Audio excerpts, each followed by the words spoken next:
Olá, meu nome é Simone Alvares Lima, eu sou doutoranda na Universidade Estácio de Sá, no programa de pós-graduação em Direito. Primeiramente, eu gostaria de agradecer a oportunidade de estar participando do CAED-JUS no GT40, que trata a respeito de direito internacional constitucional comparado, e o meu trabalho abordará a dicotomia entre a abertura às normas internacionais e a recusa ao controle de convencionalidade na República Dominicana.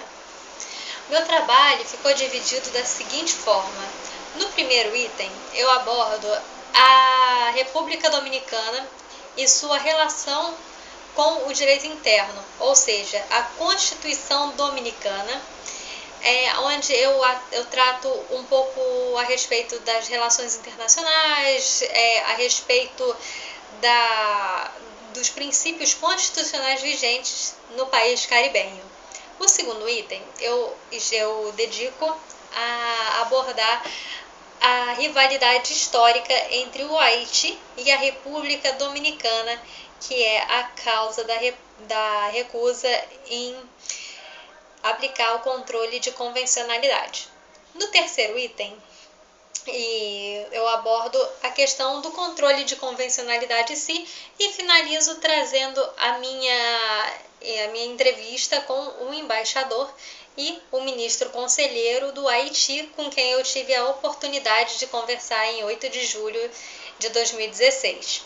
Então, gente, quando a gente se fala em direito constitucional, não necessariamente a gente está falando sobre normas de supremacia, tanto que a supremacia constitucional na Constituição vigente é uma novidade. Antes, a Constituição era um programa político orientador, não necessariamente uma norma a ser aplicável. Isso mudou em 1988. E a mesma coisa acontece na República Dominicana, ou seja, sua Constituição ela tem força normativa, é uma norma fundamental. Na Constituição da República Dominicana existe a supremacia constitucional e outras leis infraconstitucionais devem sim obedecer o crivo de constitucionalidade. A República Dominicana ela é regida em suas relações internacionais também pelo desejo de integração com a América Latina.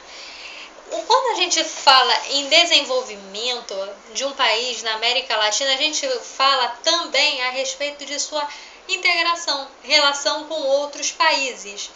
E a busca por uma comunidade latino-americana é um desejo não só do Brasil, não só da República Dominicana, como também da Colômbia, da Venezuela. Em suas constituições elas abordam esse desejo de uma comunidade integrada latino-americana. A República Dominicana também possui cláusulas de abertura ao direito internacional e o interamericano.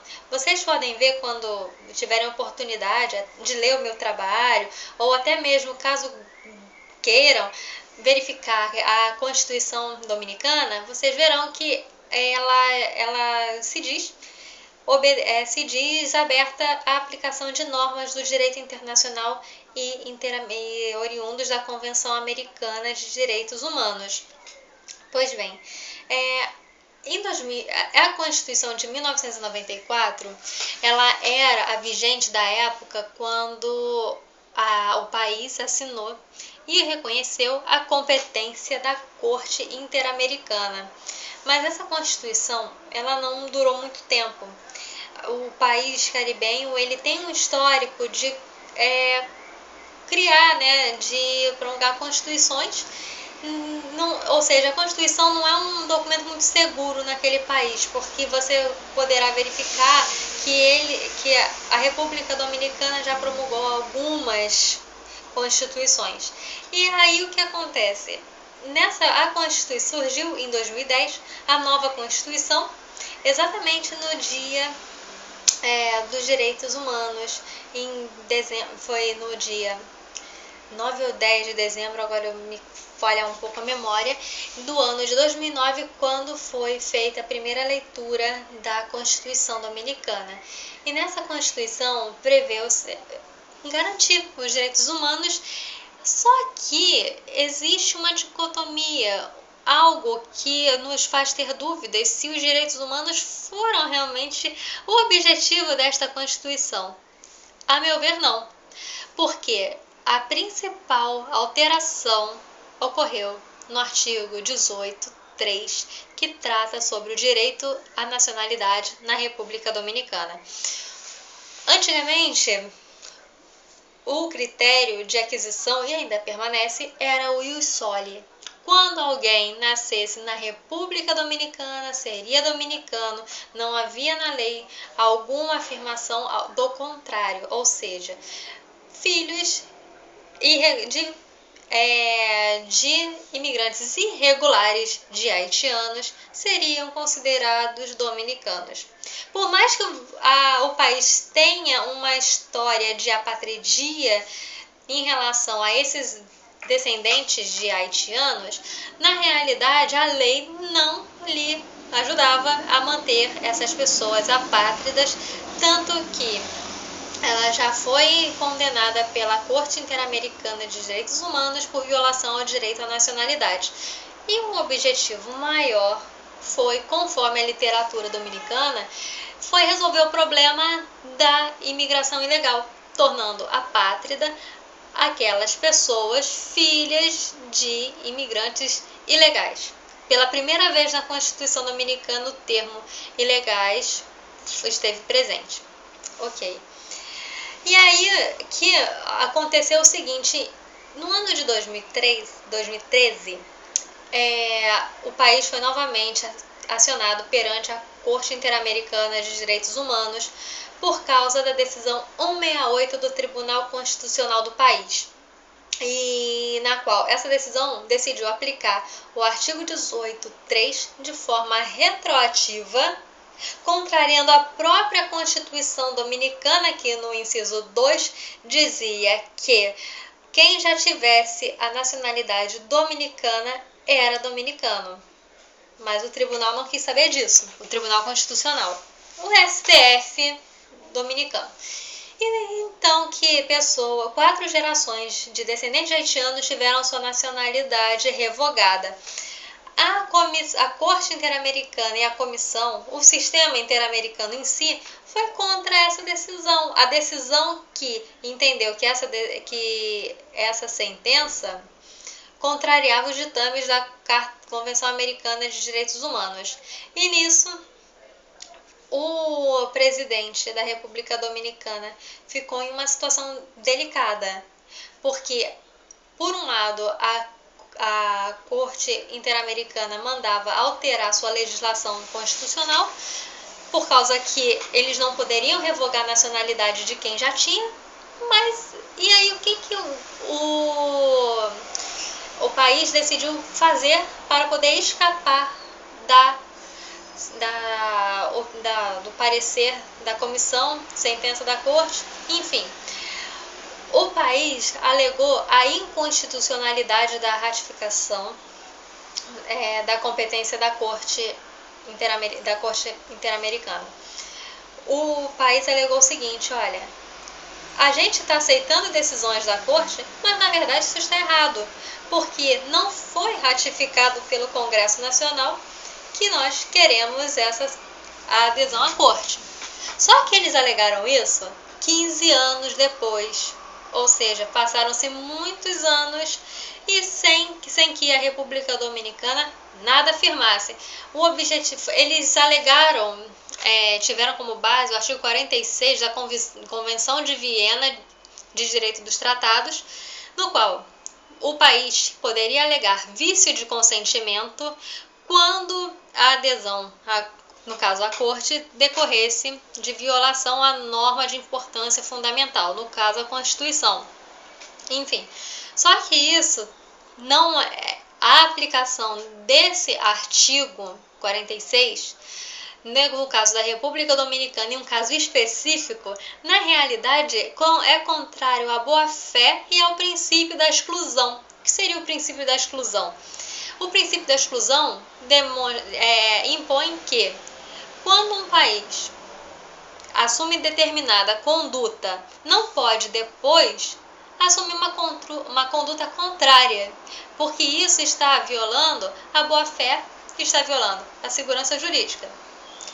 O controle de convencionalidade, ele não é estranho à República Dominicana. Existem alguns livros a respeito do assunto neste país que reconhece a sua importância. Porém, como, segundo o Observatório Judicial Dominicano, o país se viu em uma situação delicada, porque o objetivo era resolver um problema de muito tempo a respeito da imigração irregular haitiana, só que ele ficou na dúvida se ou cumpria a decisão da corte ou gerava uma crise política em seu país. A República Dominicana preferiu sair da corte, retirar sua adesão à corte interamericana. Isso foi muito criticado pela doutrina, não só pela doutrina, como a própria jurisprudência também, assim como a própria comunidade internacional entendeu essa atitude como uma forma de perpetuar essa violação. Então, quando eu me aproximei e fui na embaixada do Haiti, o ministro e o embaixador me falaram: já não existe mais a possibilidade de uma solução pacífica para esse problema. Eu me perguntei: e se o Haiti concedesse a nacionalidade haitiana a esses novos apátridas? O embaixador me respondeu que o Haiti adota o critério ius solis. Como vocês podem ver no meu trabalho, eu citei o artigo 11 da Constituição haitiana. E, nesse caso, a única solução que restaria seria mostrar que o país está realmente violando e a compreensão de que normas juscogens, como no caso do direito à nacionalidade, independem de qualquer tratado internacional para ser cumprida. Enfim, a gente vê como um problema de direito humanitário é resultado de uma rivalidade histórica. Eu não vou tecer tantos comentários a respeito dessa rivalidade histórica, porque o meu tempo é de 15 minutos e eu não posso me estender demais. Mas eu posso dizer que o Haiti e República Dominicana nunca tiveram uma relação boa. Foi uma história de assassinatos de ambos os países. O Haiti não foi santo e nem a República Dominicana também não foi, mas persiste até hoje a mágoa histórica entre esses países. É isso, gente. Eu agradeço a atenção de quem me ouviu. Eu agradeço a equipe do CAED-JUS pela oportunidade de estar me apresentando e apresentando um pouco do direito constitucional internacional comparado entre Brasil e República Dominicana. Tá? Obrigada pela atenção. Até a próxima.